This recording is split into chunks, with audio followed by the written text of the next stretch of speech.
It's a contradiction. They're not saying the same thing. One of them is telling the truth, one of them is not. Discrepancies, conflicting accounts. This is now part of the Nolan Wells investigation. You're going to hear people ask whether someone is lying, which is very fair given the reporting. It's time to review the questions and the contradictions related to the case of Nolan Wells' death. Well, there are significant new developments in the mysterious death of 18-year-old Nolan Wells that we want to talk about tonight. Now, Wells disappeared after boating with friends on July 4th weekend. Days later, his body was found in the water near Horn Island off Mississippi's Gulf Coast. And while investigators have said that drowning appears to be the preliminary cause of death, even though the official findings from the autopsy haven't been released, his family has continued to raise questions, right? Why did he go off on his own? Why didn't he have a cell phone? How could no one help? How could no one notice? There is a photograph. In it, a boy in a football uniform looks past the camera, mid-laugh, like whoever was holding the phone had just said something ridiculous.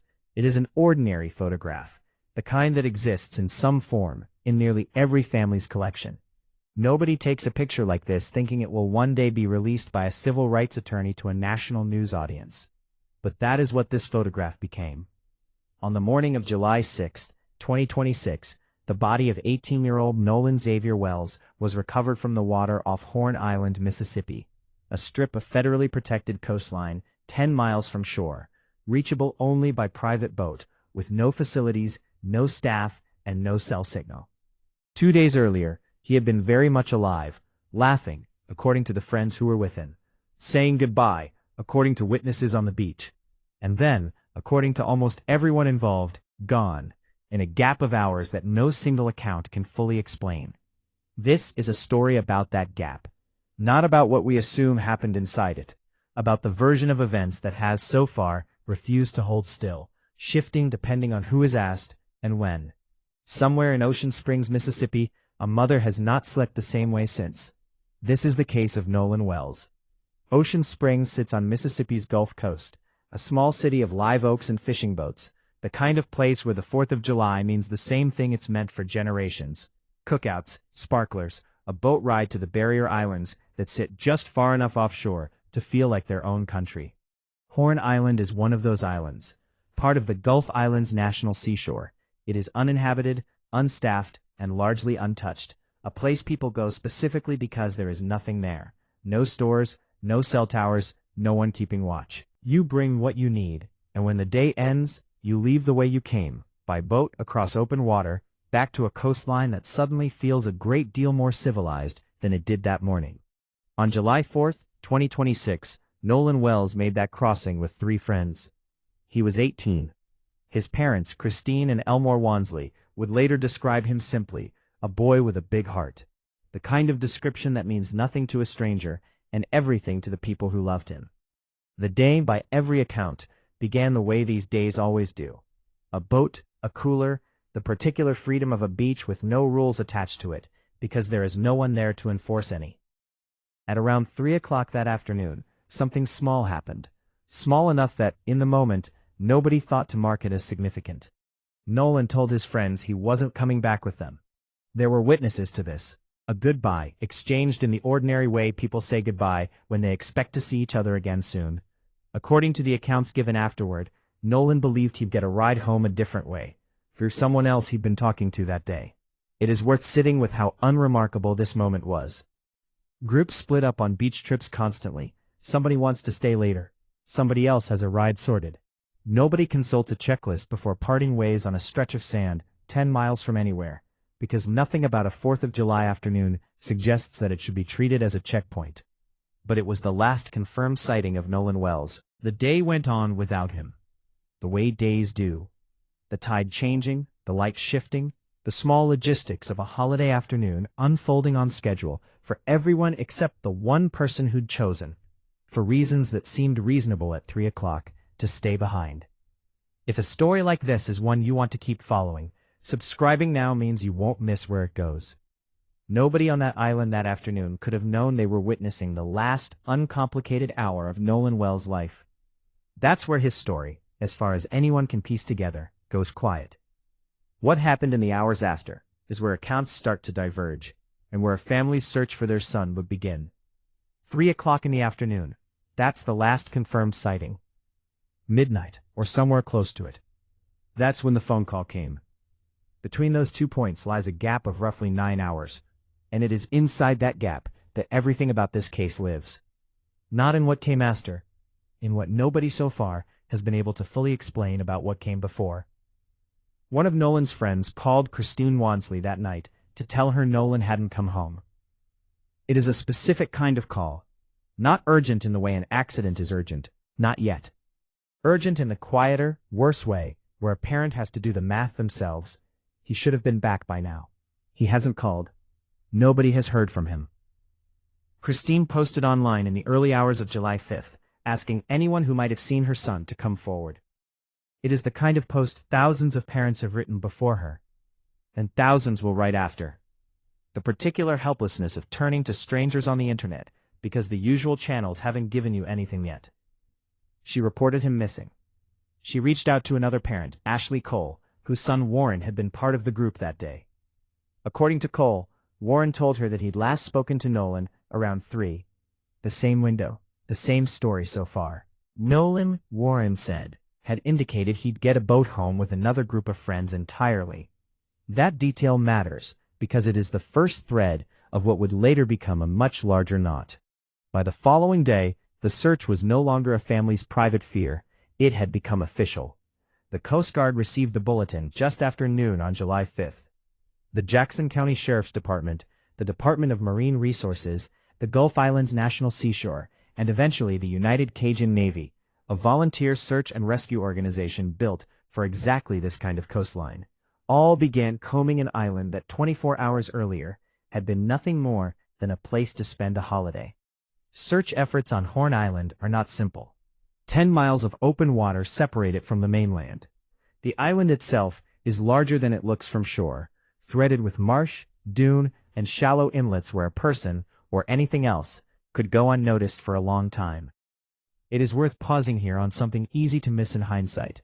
For most of July 5th, this was still technically a missing persons case, not a death, not yet a mystery with attorneys and press conferences attached to it. Just a mother, awake through the night, waiting for her phone to ring with different news than the news she'd already been given.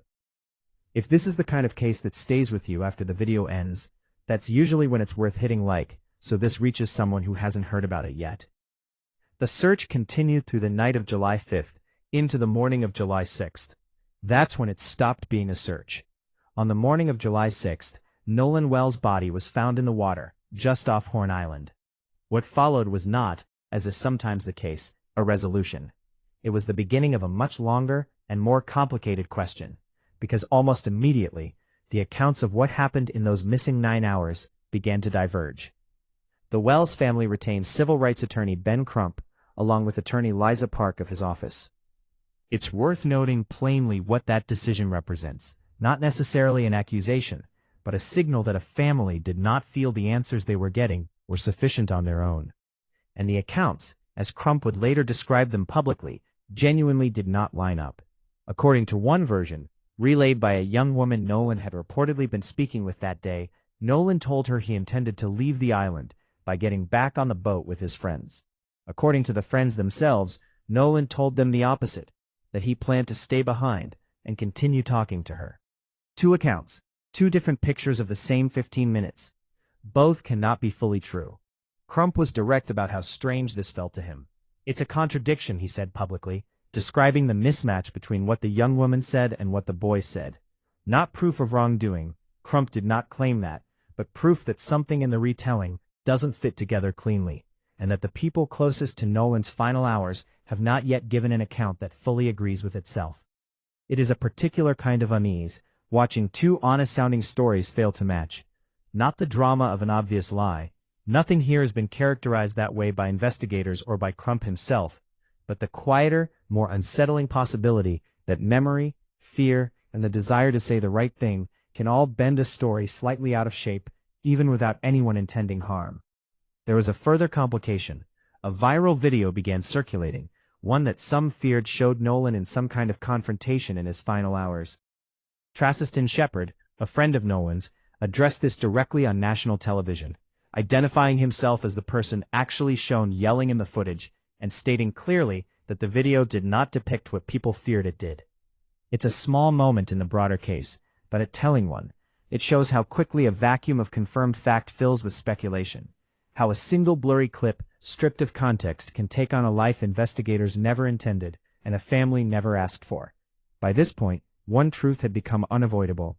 Nobody outside of the people on that island that day knows with certainty what happened between 3 o'clock and midnight. And the people who do know have not yet told a story that adds up. What do you make of the two versions? Leave your thoughts below, though it's worth remembering as you do that a family is still waiting on facts, not speculation. The Jackson County Sheriff's Office confirmed the investigation was ongoing, and attention, inevitably, turned toward the one piece of evidence that might settle the matter on its own. Of all the details in this case, one has generated more quiet suspicion than any other. Not because of what it proves, but because of how ordinary it should have been, and wasn't. Nolan Wells' cell phone. According to Ben Crump, it was Nolan's own parents, not investigators, who located the phone. Crump called this fact bizarre on its face. A teenager's phone, in 2026, is rarely more than an arm's length away from him at any hour of the day. For it to go unaccounted for, and then for it to surface through the family's own efforts, rather than law enforcement's, raised a question that nobody has fully answered. Where was it, and why did it take this long to find? To be clear about what is and is not known, no wrongdoing has been established regarding the phone's whereabouts. What has been established is a plan. Crump's team, working alongside Jackson County investigators, arranged for what both sides called a mutual inspection of the device, an attempt to extract whatever record it might hold of Nolan's final hours, location data, messages, anything that might narrow the 9-hour gap into something more precise than two conflicting stories. It is a strange kind of hope, hoping a phone can speak for a boy who no longer can. Jackson County Sheriff John Ledbetter, addressing the case publicly, acknowledged the difficulty directly, telling reporters it would take real effort to get to the bottom of it. It was in its way an admission that the case as it stood was not simple, and that the public shouldn't expect it to resolve quickly or cleanly. Meanwhile, the human toll of the case had begun to widen far beyond the investigation itself. Funeral arrangements became unexpectedly their own point of tension, after early discussions about holding services at a larger public venue fell through.